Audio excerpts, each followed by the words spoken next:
Hello, good evening बच्चों।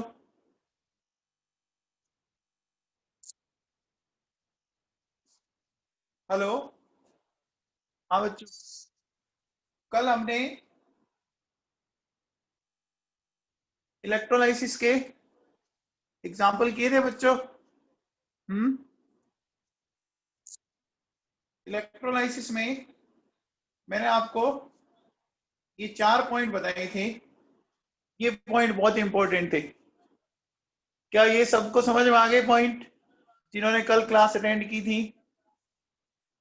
बोलो बच्चों।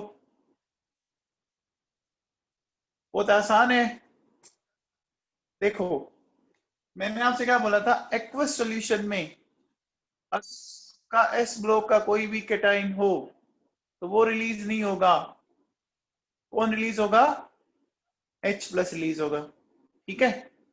लेकिन अगर कोई डी ब्लॉक का कैटाइन तो वो रिलीज होता है ना बच्चों? और एनाइन में क्या बोला था कि अगर सल्फेट, नाइट्रेट, SO2, SO3-2 है ना, ये अगर हो तो वो रिलीज नहीं होंगे। कौन रिलीज होगा? OH-। लेकिन अगर आपका कौन आ जाए, कोई भी हेलाइड आयन आ जाए तो हेलाइड आयन पक्का रिलीज होता है बच्चों। इसके बाद मैंने आपको काफी सारे एग्जांपल करवाए थे ये। ठीक है। आज अपन थोड़ा सा कुछ अलग तरह की बात करते हैं। देखो, मैंने हेडिंग डाला बच्चों, electrolysis of highly diluted NaCl। ठीक है। अब देखो बच्चों, सुनो, इसको समझने की कोशिश करते हैं। तो इसमें देखिए बच्चों, अगर हाईली डाइल्यूटेड है ना, तो हाईली डाइल्यूटेड में देखिए बच्चों, ऐसा ऐसा लिखेंगे अपन। पहले तो NaCl है तो Na प्लस NCl माइनस, और सेकेंड अगर वाटर है तो H plus and OH minus. ठीक है।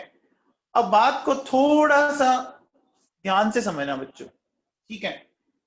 अब सबसे पहले बात करते हैं अपन कैथोड की। ठीक है बच्चों, कैथोड पे कौन जाता है? कैथोड पे कौन जाता है? कैटायन। कैथोड पे कौन जाता है बच्चों? कैटाइन जाता है। एक कैटाइन है Na प्लस और एक कैटाइन है H प्लस। बोलो कौन जाएगा? H प्लस जाएगा। ठीक है।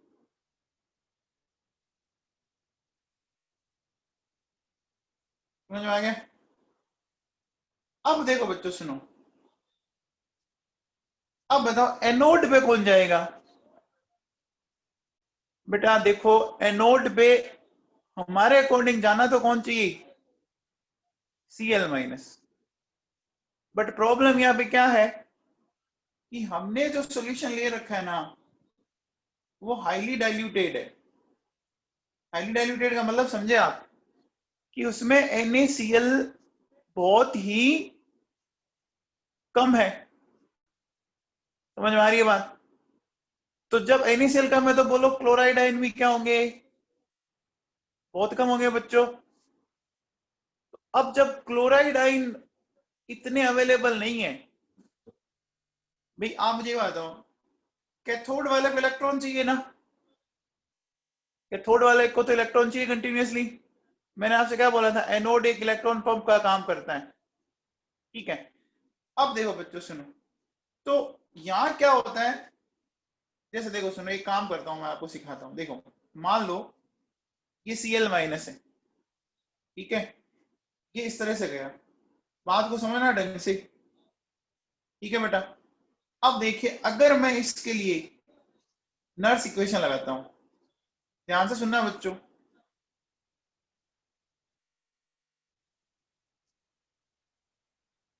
Zero point 0591 divided by 2 log PCl2 ऐसा लगाया मैंने। ठीक है। अब देखो, PCl2 1 ATM। ठीक है। अब अगर मैं इसको सोल्व करता हूं तो बच्चों ये देखो, सोल्व करने पे देखो क्या आएगी। ये मैंने इसको ऊपर लेके गया। ठीक है। ऊपर ले जाके मैं इसको जब सोल्व करूंगा, क्या ये आ रहा है बच्चों?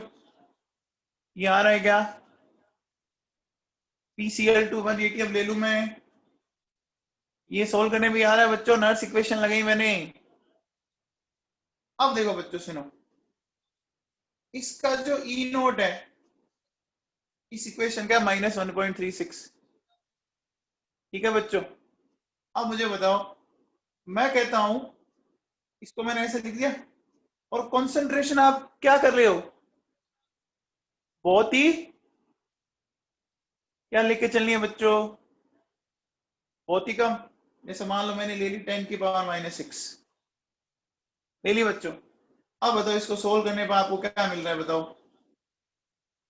एक बार मैंने मान लो कंसंट्रेशन ले ली Cl माइनस की 10⁻⁻⁶, तो सोल्व करने पे बताओ क्या मिल रहा है, -1.36, और ये देखो आपका हो गया माइनस, बोलो 0.36। कितना आ रहा है सोल्व करने पर? सोल्व करने पे क्या आ रहा है, बोलो, आ रहा है बच्चों? ये बात सुनी? अब मुझे एक बात बताओ, जितना डाइल्यूट सॉल्यूशन है उससे फर्क क्या पड़ा? देखो बच्चों क्या हुआ, इसको रिलीज करवाने की हम क्या कहते हैं, डिस्चार्ज पोटेंशियल क्या होता है बच्चों, सिंपल है, जो साइन आ रहा है ना उसका अपोजिट कर दो। अभी साइन क्या आ रहा है, -1.72, तो डिस्चार्ज पोटेंशियल क्या हो जाएगा, डिस्चार्ज पोटेंशियल क्या हो जाएगा बच्चों, 1.72 हो जाएगा ना। अब मुझे बताओ, अगर अगर इसका सॉल्यूशन होता 1m, तो कितना पोटेंशियल चाहिए था, 1.36। बेटा ई नोट कौन सी कंडीशन में डिफाइन होता है बताओ, ई नोट कौन सी कंडीशन में डिफाइन होता है, स्टैंडर्ड। और स्टैंडर्ड कंडीशन में कॉन्सेंट्रेशन क्या होती है, 1m होती है बच्चों। तो 1m सॉल्यूशन को अगर आपको लेते तो आ रहा था 1.36।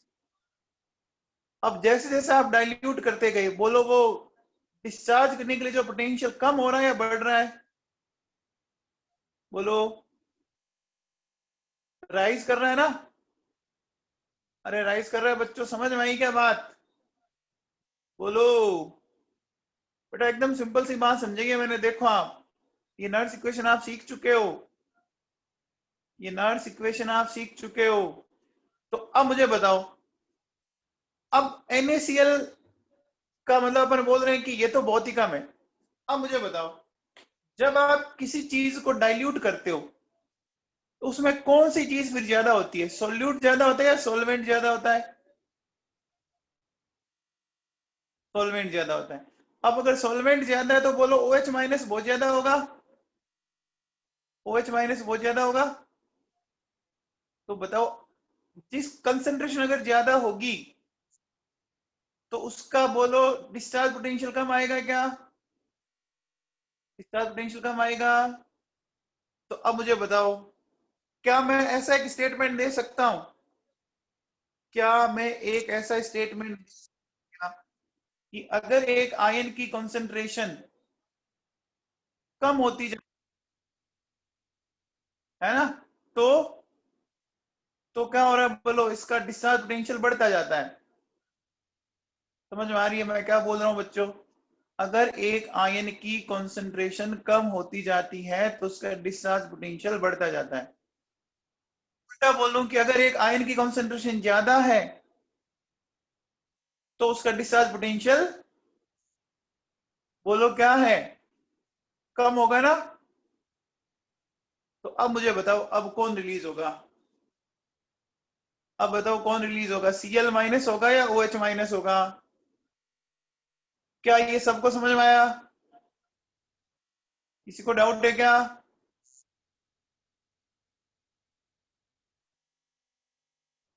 बेटा मैंने नर्स इक्वेशन समझा दिया आपको एकदम अच्छे से। तो देखो बच्चों सुनो, क्या हुआ,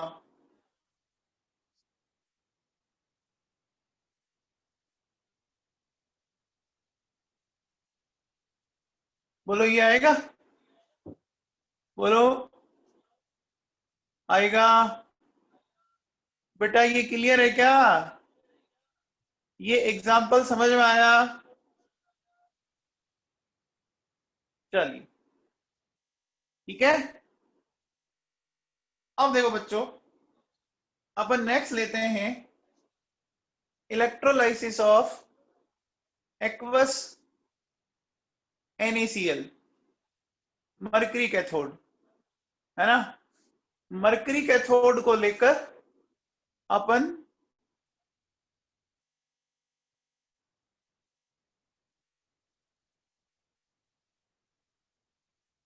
अगर, मैंने क्या बोला, कंसंट्रेशन अगर आपकी चेंज होती है तो आपका डिस्चार्ज पोटेंशियल चेंज होगा, लक्षिता यादव, है ना। तो वो डी ब्लॉक के लिए भी काम कर सकता है। अब देखो बच्चों सुनो, इलेक्ट्रोलाइसिस ऑफ एक्वस NaCl। अब बेटा मैंने यहाँ पे कैथोड कौन सा लिया देखो, इस अगले इलेक्ट्रोलाइसिस में चेक करो कौन सा लिया है, मरकरी लिया है। अब एक चीज बताओ बच्चों, मरकरी, मरकरी के साथ मेटल क्या बनाते हैं, मरकरी के साथ मेटल क्या बनाते हैं, अमलगम बनाते हैं। अब मुझे बताओ, एक बात आपने पढ़ी होगी 11वीं के अंदर कि अमलगम का फॉर्मेशन हाईली एक्सोथर्मिक होता है, बहुत ज्यादा हीट रिलीज होती है बच्चों, ठीक है ना। तो हीट रिलीज होगी ना, तो सिस्टम की स्टेबिलिटी क्या होती है, राइज करती है बच्चों। अब मुझे बताओ, देखो अगर आपका प्लेटिनम इलेक्ट्रोड होता, है ना, तो डिस्चार्ज पोटेंशियल क्या होता, H+ का कम होता। लेकिन मर्करी इलेक्ट्रोड के केस में उल्टा है मामला। मर्करी इलेक्ट्रोड के केस में बच्चों डिस्चार्ज पोटेंशियल सोडियम का कम है। बोलो ऐसा क्यों? क्योंकि बेटा सोडियम एक मेटल है, मेटल क्या होगा, जैसे रिलीज होगा मरकरी से रिएक्ट करके अमलगम बनाएगा, और अमलगम का फॉर्मेशन जो होता है वो हाईली एक्सोथर्मिक होता है। तो जब भी किसी सिस्टम में हीट रिलीज होती है ना, तो वो हमारे लिए फेवरेबल कंडीशन मानी जाती है। हीट रिलीज होना मतलब प्रॉफिट होना बोला जाता है, ऐसे समझो आप, आपने बिजनेस में कुछ पैसे लगाए, वो हुआ एंडोथर्मिक, और उससे कुछ फायदा हुआ, उसको बोलते हैं एक्सोथर्मिक। तो अब देखो बच्चों होगा क्या, ध्यान से सुनो।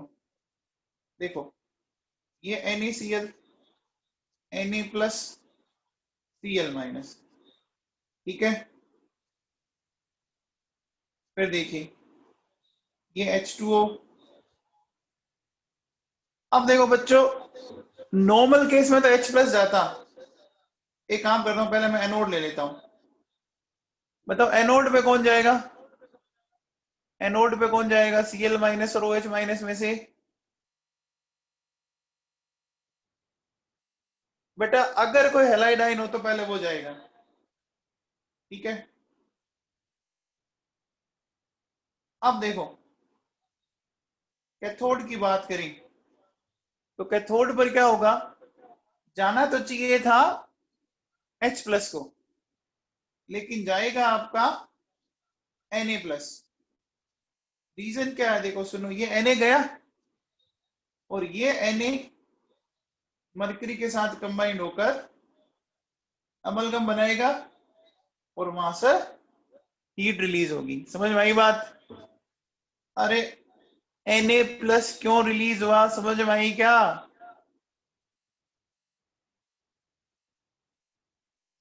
का फॉर्मेशन हाईली एक्सोथर्मिक है, हमें बेनिफिट हो रहा है। अब ये अमलगम का फॉर्मेशन है ना, ये बच्चों आपके उसमें आ रखा है, जेई के अंदर इस पे एक पूरा पैराग्राफ आया हुआ है। ऐसा आपने लास्ट ईयर 11th में एस ब्लॉक में पढ़ा था बच्चों, ठीक है।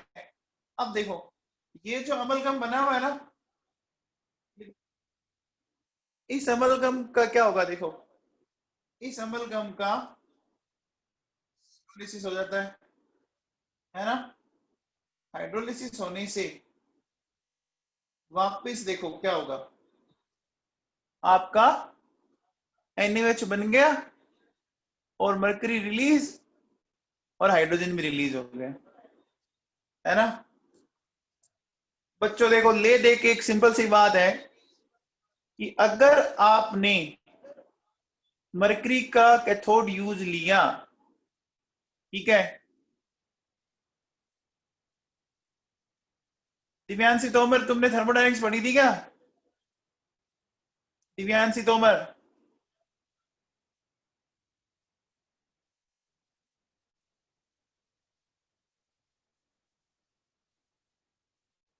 भैया ये फॉर्मूला पढ़ा है आप लोगों के, delta G equals to delta H minus T delta S, पढ़ा हुआ है। अब मुझे बताओ, अगर डेल्टा एच नेगेटिव आता है तो डेल्टा जी के नेगेटिव आने में चांसेस घटे या बढ़े? डेल्टा एच अगर नेगेटिव आते हैं तो डेल्टा जी के नेगेटिव होने के चांसेस इंक्रीज हुए ना। अच्छा बताओ, जब डेल्टा जी इंक्रीज हुआ नेगेटिव में, तो बोलो प्रोसेस के होने की प्रोबेबिलिटी क्या हो गई? प्रोसेस के होने की प्रोबेबिलिटी फेवरेबल होगी ना, बढ़ गई ना। प्रोसेस के होने की प्रोबेबिलिटी इंक्रीज कर गई ना, क्योंकि डेल्टा जी का क्या होना जरूरी है? डेल्टा जी का नेगेटिव होना जरूरी है। अरे समझ में आएगा? बोलो। हाँ भाई, आप देखो, सुनो, देखो दो सिंपल सी चीजें सुन लो वापस। अगर आप सोल्यूशन हाईली डाइल्यूट ले लेते हो, है ना, या आप मरकरी का इलेक्ट्रोड यूज ले लेते हो, तो जो नॉर्मल डिस्चार्जिंग पोटेंशियल का जो ऑर्डर था ना, उसका उल्टा ऑर्डर आएगा। समझ में आ रही है? वापिस सुनो मैंने क्या बोला। अगर आपने सॉल्यूशन या तो हाईली डाइल्यूट लिया या मरकरी का इलेक्ट्रोड यूज ले लिया, तो जो नॉर्मल डिस्चार्ज है उसका अपोजिट आ गया बच्चों। समझ में आया? बोलो। हाईली डाइल्यूटेड में देखो, Cl माइनस और OH माइनस, रिलीज होना चाहिए था Cl माइनस को, लेकिन हो रहा है OH माइनस। इसको मैंने नर्स इक्वेशन से भी एक्सप्लेन किया है, ठीक है। फिर जब मरकरी को यूज लिया आपने, तो रिलीज किसको होना चाहिए था? होना चाहिए था H प्लस को, लेकिन हो कौन रहा है? Na plus. क्यों? क्योंकि सोडियम मरकरी से रिएक्ट करके क्या बना लेता है? अमलगम। उससे हीट रिलीज होती है, और ये हीट जो रिलीज होती है वो प्रोसेस को क्या करती है? स्पॉन्टेनियस करने में फेवर करती है। ये थर्मोडायनेमिक्स में ऐसा आपने पढ़ा है बच्चों, ठीक है। अब देखो बच्चों, सुनो, एक बात बताओ, देखो एक कंटेनर दिख रहा है आपको, इस कंटेनर के अंदर देखो बच्चों क्या दिख रहा है?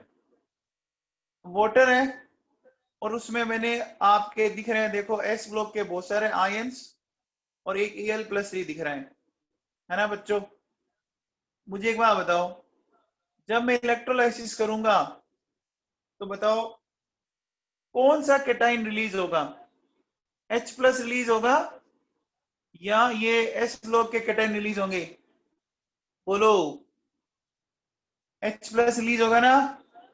इसका मतलब एस ब्लॉक मेटल आयन कभी भी रिलीज नहीं होंगे बच्चों। ये देखो, कल मैंने यही तो पॉइंट लिखाया था आपको कि अगर सॉल्यूशन में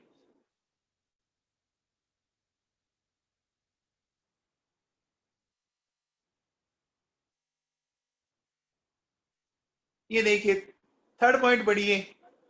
इन aqueous solution, if S block metal ion and Al+ ion are present, then H+ will release on cathode। ये डिस्कस कर रखा है हम लोगों ने। तो मुझे बताओ कि अपन क्या बोलेंगे? अपन ये बोलेंगे क्या कि S block metal and aluminium cannot be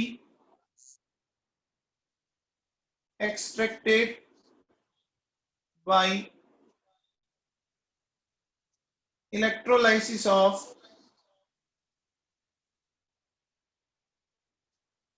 aqueous solution of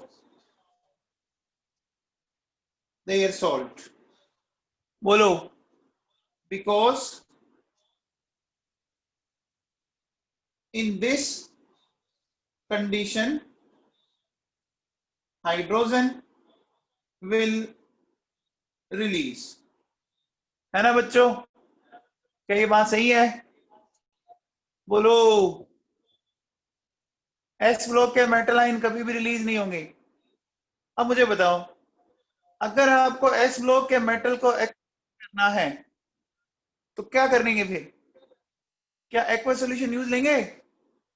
ऐसा मैंने तो क्या यूज लेंगे? एक्वा सॉल्यूशन नहीं तो फिर क्या करेंगे? वेरी गुड चित्रक सिंगल। अपन उसको उनका इलेक्ट्रोलाइसिस मोल्टन स्टेट में करेंगे। कौन सी स्टेट में करेंगे? वेरी गुड हर्ष, कौन सी स्टेट में करेंगे? मोल्टन स्टेट में, है ना? तो by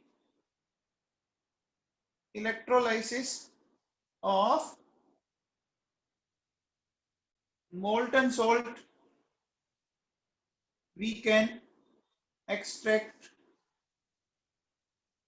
S block metal and aluminium। ये लाइन सबको क्लियर है क्या? बोलो बच्चों, सबको? इसका मतलब ये कंफर्म हो गया कि अगर एक्वस सॉल्यूशन है तो कभी भी आपके एस ब्लॉक का कोई भी कैटाइन रिलीज होगा ही नहीं। पक्का? क्या मैंने सही बोला ये लाइन? क्या मैंने लाइन सही बोली बच्चों? चलिए अब अगला क्वेश्चन देखिए। देखो बच्चों, एक कंटेनर दिख रहा है आपको। इस कंटेनर में देखिए आपको 1 ml sorry 1 m cupric nitrate, 1 m AgNO3, 1 m mercurous nitrate, 1 m magnesium nitrate, ये दिए हुए बच्चों। ठीक है, इनका ऊपर ई नोट भी दिया हुआ है, दिया हुआ बच्चों ई नोट। तो ये कहता है कि इनकी रिलीज होने का ऑर्डर क्या होगा? इनके रिलीज होने का ऑर्डर क्या होगा? तो बच्चों सबसे पहले बताओ, आपको ये जो ई नोट दे रखे हैं ये क्या है? एसआरपी है या एसओपी है? बताओ। एसआरपी है। अब अगर अपन इनको अरेंज करें तो बच्चों एसआरपी के अकॉर्डिंग देखो, सबसे पहले आएगा ऊपर मैग्नीशियम आएगा इलेक्ट्रोकेमिकल सीरीज में। उसके बाद कौन रिलीज होगा? सॉरी, मैग्नीशियम के बाद कौन आएगा इलेक्ट्रोकेमिकल सीरीज के अकॉर्डिंग? 0 पॉइंट आपका कॉपर आ गया, कॉपर के बाद मरकरी आ गया, और मरकरी के बाद एजी आ गया। ये अरेंजमेंट मैंने पढ़ाया है इलेक्ट्रोकेमिकल सीरीज में। अब मुझे बताओ कौन रिलीज पहले होता है, नीचे आने वाला या ऊपर आने वाला? बताओ भैया। नीचे वाला, है ना? तो सबसे पहले एजी रिलीज होगा, होगा। एजी के बाद, एजी के बाद उल्टा चले एच जी, एंड फिर कॉपर। एंड बच्चा क्या करता है, लेटर ऑन मैग्नीशियम को भी टिक कर देता है। क्या मैग्नीशियम आएगा? मैग्नीशियम नहीं आएगा। क्यों? क्यों बच्चों? एस ब्लॉक का है तो बेटा मैग्नीशियम वाला ऑप्शन ना करें। ऊपर अभी यही तो लिखा है। बताओ मैग्नीशियम की जगह कौन आ जाएगा फिर? कौन रिलीज होने लग जाएगा? Hydrogen H+। अरे समझ में आया क्या? तो बेटा पहले देखो, ए और बी ऑप्शन तो ऐसे ही खत्म हो गई। ए और बी तो वैसे ही नहीं हो सकता। बचा सी और डी। सी और डी में देखो, एजी और कॉपर में पहले एजी आएगा ना, अरे बच्चों समझ में आया क्या? मैंने पहला क्यों नहीं टिक किया? बेटा मैग्नीशियम एक्वा सॉल्यूशन से कैसे होगा? ठीक है, ये क्वेश्चन आता है एग्जाम में आपके 12th में, और ध्यान रखना ऑब्जेक्टिव में ये क्वेश्चन बहुत पूछते हैं। आपको बीच में स्लो कर देंगे। अच्छा एक बात बताओ, अगर ये मोल्टन स्टेट में होता तो आंसर क्या होता बच्चों? अगर ये मोल्टन स्टेट में होता ना तो आंसर आपका पहला चला जाता, है ना बच्चों? फिर फिर आपका मैग्नीशियम भी आ जाएगा। ठीक है बच्चों? अरे ये समझ में आएगी लाइन? लाइन है छोटी सी लेकिन बच्चे भूल रहे हैं इसको। चलो अब ये बेटा अगला वाला क्वेश्चन करके बताओ। ड्यूरिंग इलेक्ट्रोलाइसिस बताओ बच्चों।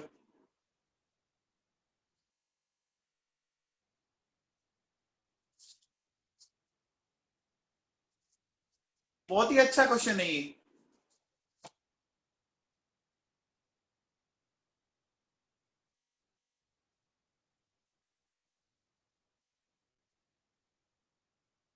कौन करेगा सोल्व इसको?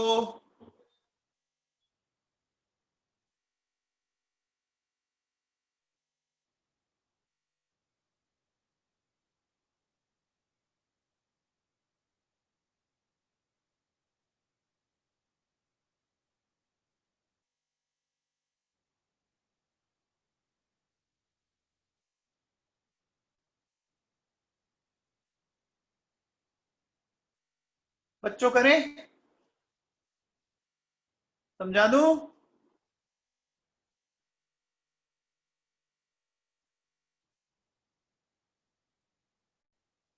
हमें से कोई बच्चा है जो बताएगा इसको?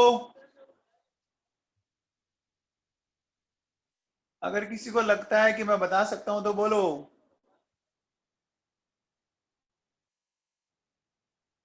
देखो बच्चों, कल अपन ने लास्ट में ये रिएक्शन पढ़ी थी, चेक करो, देखो ये वाली दिख रही है? ये पढ़ाया था अपन ने, H2S2O8 बनाया ना? बोलो बच्चों, ये कल पढ़ाया था ना? इसी पे क्वेश्चन है। अब मैं एक्सप्लेन करता हूं, समझना। देखो, अगर मैं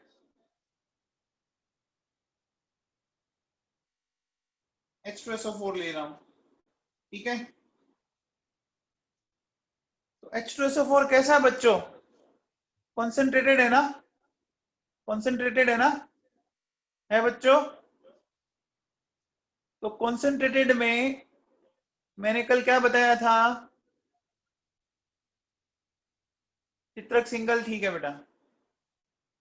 कॉन्सेंट्रेटेड में क्या बताया था मैंने कल? कि बेटा ये पूरा आयोनाइज नहीं हो पाएगा, याद करो। आपने पढ़ा था कि जब सॉल्यूशन डाइल्यूट होता है तो उसका अल्फा ज्यादा होता है, ऐसा आपने 11th में पढ़ा था क्या? ओस्टवाल डाइल्यूशन लो, है ना?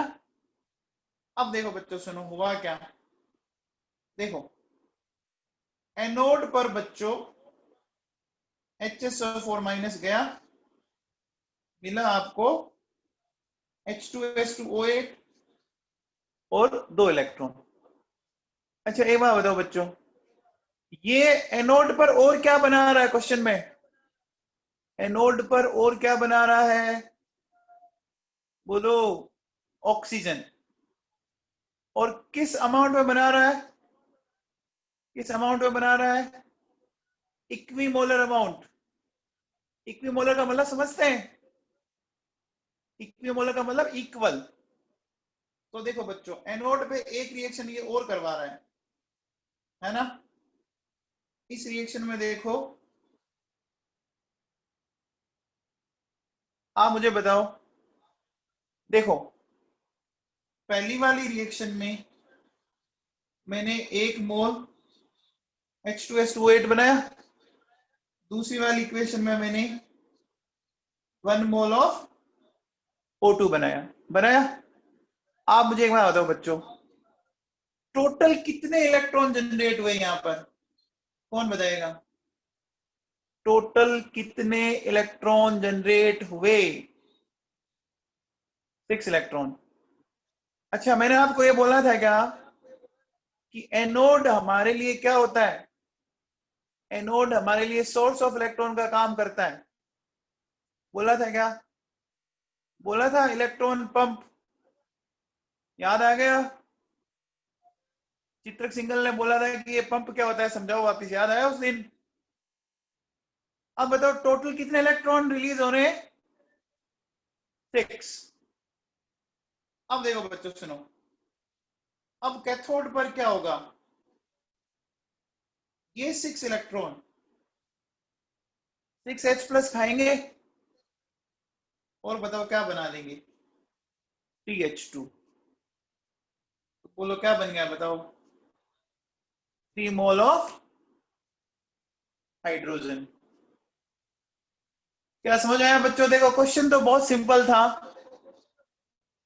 बस ये था कि एनोड पे 2 प्रोडक्ट बन रहे हैं, तो दोनों प्रोडक्ट के इलेक्ट्रॉन आपको क्या करना है? कैथोड पर ट्रांसफर कर देने। क्या ये क्लियर है बात? क्या ये बात क्लियर है क्या बच्चों?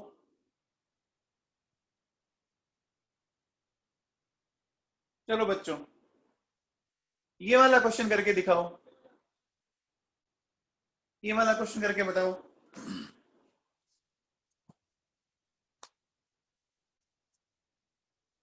नैना मदान, बेटा कल क्या बना था? H2O2 बना था, याद है आपको? H2S2O8 के इलेक्ट्रोलाइसिस से, सॉरी हाइड्रोलिसिस से H2O2 बना था, है ना? और ये जो H2O2 से बना था H2O2, ये H2O2 टूट के क्या दे देता है? ये जो H2O2 बना यहां पर, ये क्या दे देगा आपको? H2O2 ब्रेक होके क्या दे देगा? ऑक्सीजन दे देगा ना? तो मैं नहीं ना बता, 2 प्रोडक्ट क्यों पॉसिबल हो पाए?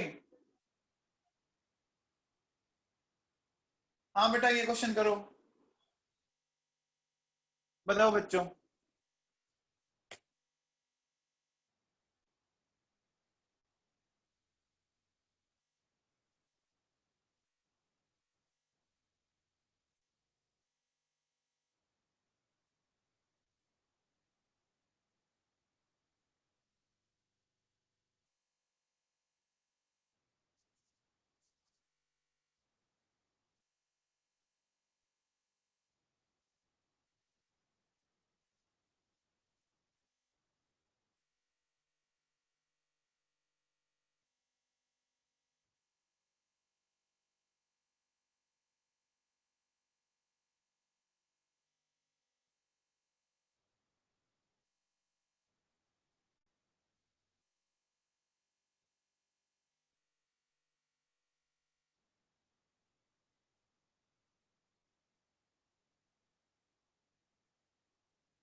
बच्चों कैसे करेंगे?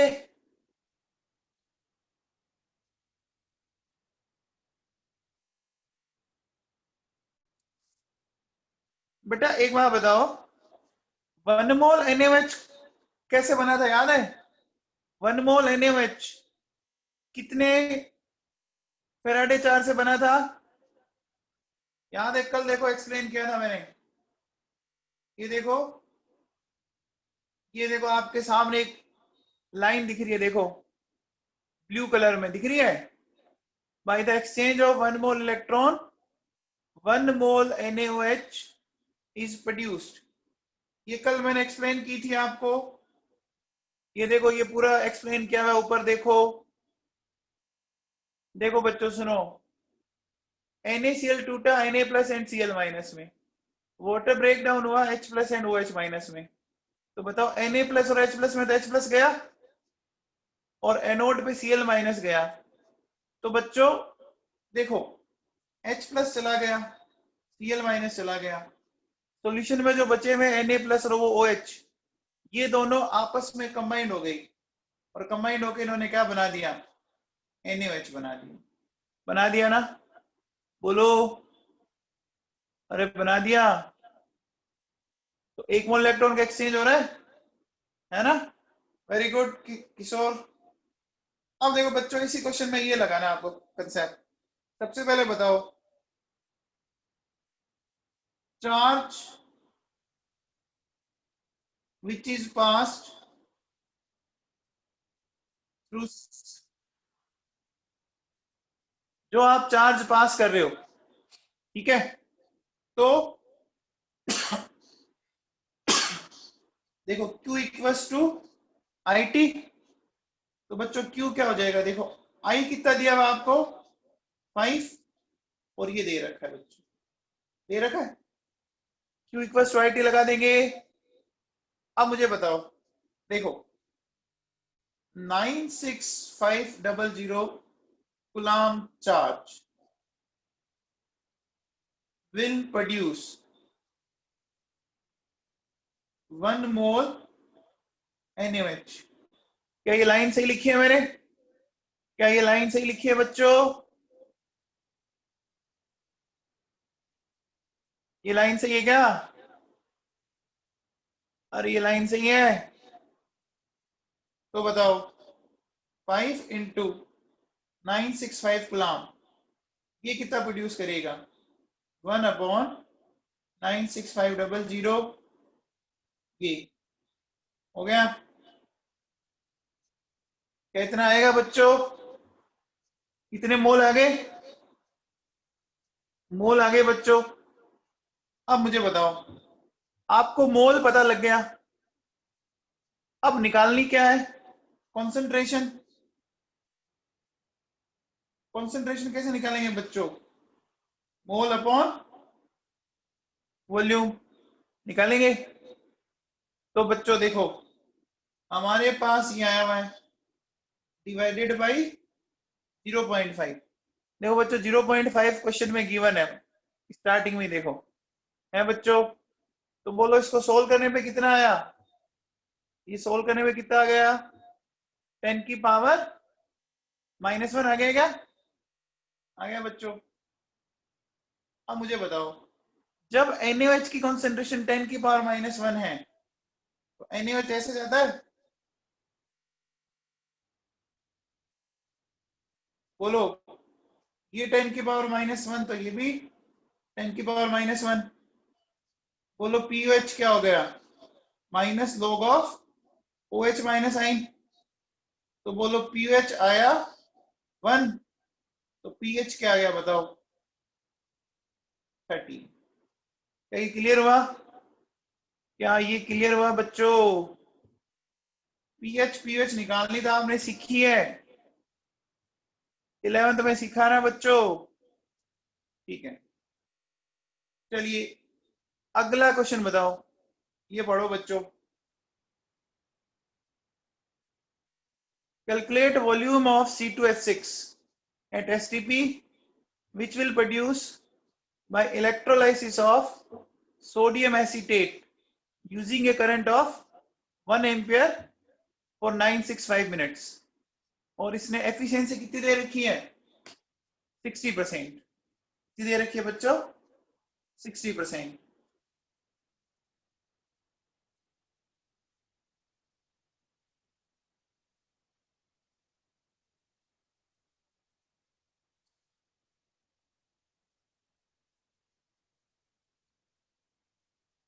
बच्चों सोडियम एसिटेट समझते हैं आप, अच्छा कोई बताएगा ये रिएक्शन कौन सी है, आप में से अगर किसी ने ऑर्गेनिक पढ़ी हो ढंग से लास्ट ईयर अगर आपने ढंग से ऑर्गेनिक पढ़ी हो तो ये रिएक्शन बता सकता है आप में से कोई, वेरी गुड चित्रक single, Kolbe electrolysis, this one is Kolbe electrolysis है बच्चों। अब देखो सुनो अब अगर अपन सबसे पहले चार्ज निकाल लें, देखो बच्चों चार्ज निकालना सिंपल है, IT मिनट में दे रखा है, इंटू 60 कर दिया। क्या चार्ज ये होगा या कुछ अलग होगा? क्या चार्ज यही होगा या कुछ अलग होगा? अलग होगा। क्यों? क्योंकि देखो बच्चों सिर्फ 60% है ना, तो मुझे क्या करना पड़ेगा, इसका 60% लेना पड़ेगा, लेना पड़ेगा। तो बोलो, ये आ गया मेरे पास, ये सही किया है क्या मैंने? मैंने लास्ट में 60/100 क्यों किया बच्चों? देखो क्योंकि एफिशिएंसी 60% कह रहा है। अब देखो बच्चों सुनो, ध्यान से समझना, CH3CONA, इसको अपन सोडियम एसीटेट बोलते हैं, ठीक है बच्चों, ये सोडियम एसीटेट है। अब देखो क्या हुआ कि ये जो CH3CO नेगेटिव है ना, ऑर्गेनिक में पढ़ेंगे अपन इसकी रिएक्शन को।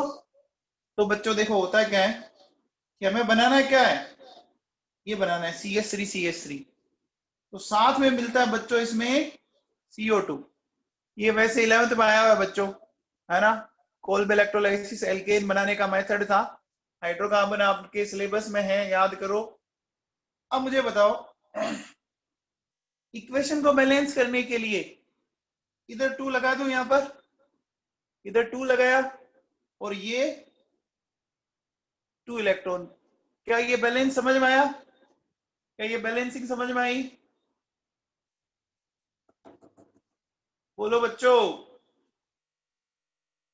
बैलेंसिंग समझ में आई क्या?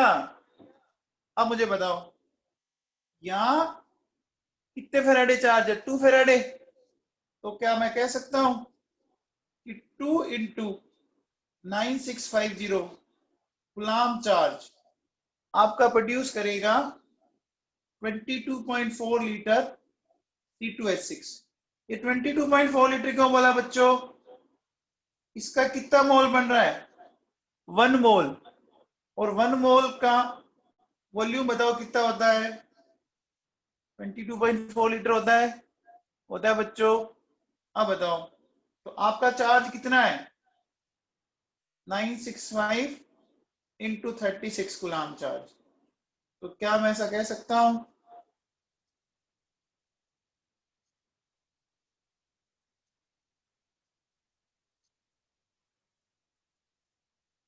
बोलो बच्चों, इसको सोल्व कर लेंगे, इसको सोल्व कर लेंगे। क्वेश्चन समझ में आया? बताओ बच्चों, मैंने फेराडे के इतने क्वेश्चन करवा दिए, कहीं पे भी फेराडे के फॉर्मूले काम में लिए क्या? अरे काम में लिए क्या फेराडे के? देखो बच्चों, एक में भी नहीं लिया मैंने, है ना। और कौन सा फॉर्मूला जिंदाबाद है हमारा? कौन सा फॉर्मूला? IT भैया, है ना, Q=IT, जिंदाबाद था, जिंदाबाद है, जिंदाबाद रहेगा, ठीक है। इस फॉर्मूले को यूज करना सीखो, ठीक है। चलो अगला बताओ, ये बताओ, इस क्वेश्चन को बताओ बच्चों।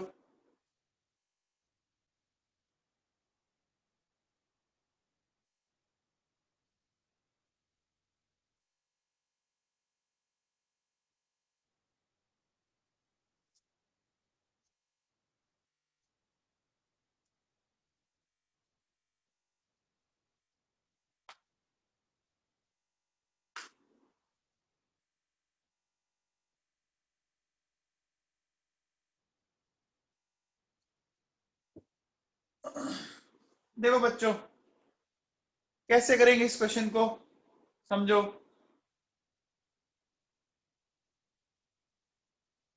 सबसे पहले बच्चों देखो, आपको मेटल सरफेस का एरिया गिवन है कितना? 80 सेंटीमीटर स्क्वायर। तो क्या मैं वॉल्यूम निकाल सकता हूं क्या? एरिया इनटू थिकनेस से, बोलो क्या निकाल सकता हूं? निकाल सकता हूं क्या? बोलो बच्चों।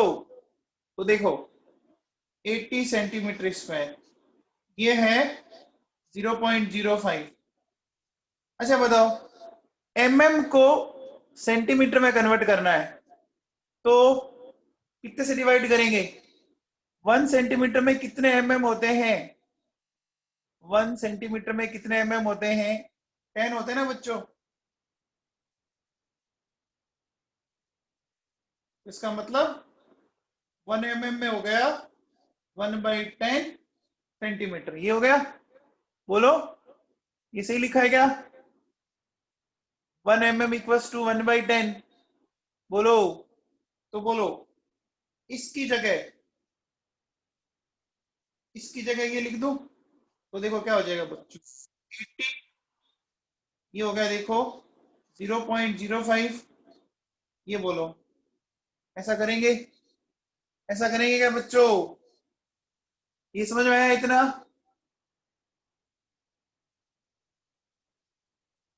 बोलो ये सोल्व करो कितना आ रहा है? ये सोल्व करने में कितना आ रहा है? ये आ रहा है 0.4 सेंटीमीटर क्यूब।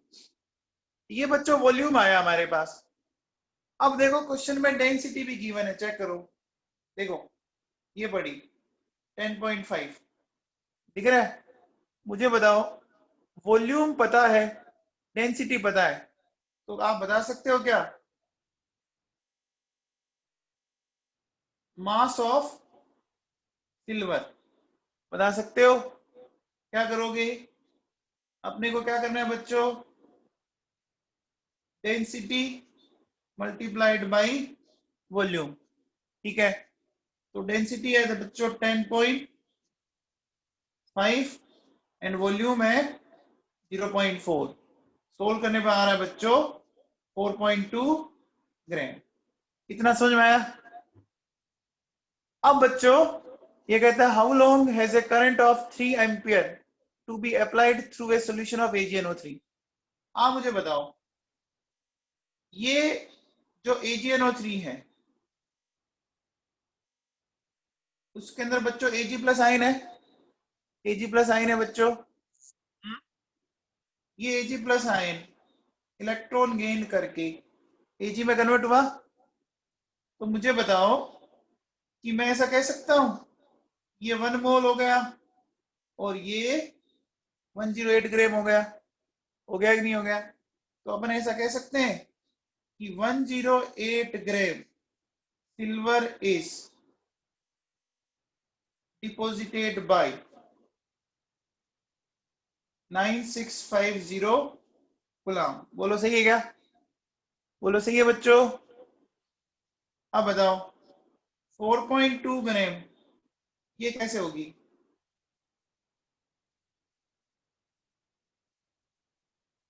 बोलो ऐसे ही करेंगे?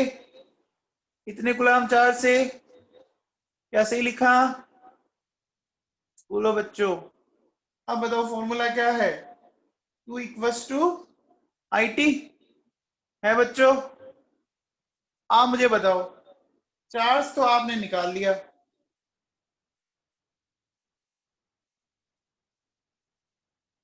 आपको देखो क्वेश्चन में एम्पियर दिया हुआ है कितना? 3 एम्पियर दिया हुआ है और आपको यहां से टाइम निकालना है। क्या कैलकुलेट कर लेंगे आप? क्या कैलकुलेट कर लेंगे बच्चों? आ जाएगा आंसर? आ जाएगा आंसर बच्चों? सबको समझ में आया? सबको क्लियर है? चलिए बच्चों, तो ये आपका जो इलेक्ट्रोकेमिस्ट्री का जो सेकंड पार्ट था इलेक्ट्रोलाइसिस ये कंप्लीट हो गया है। एक छोटा सा कॉन्सेप्ट बचता है ओवर वोल्टेज, वो कल करेंगे अपन।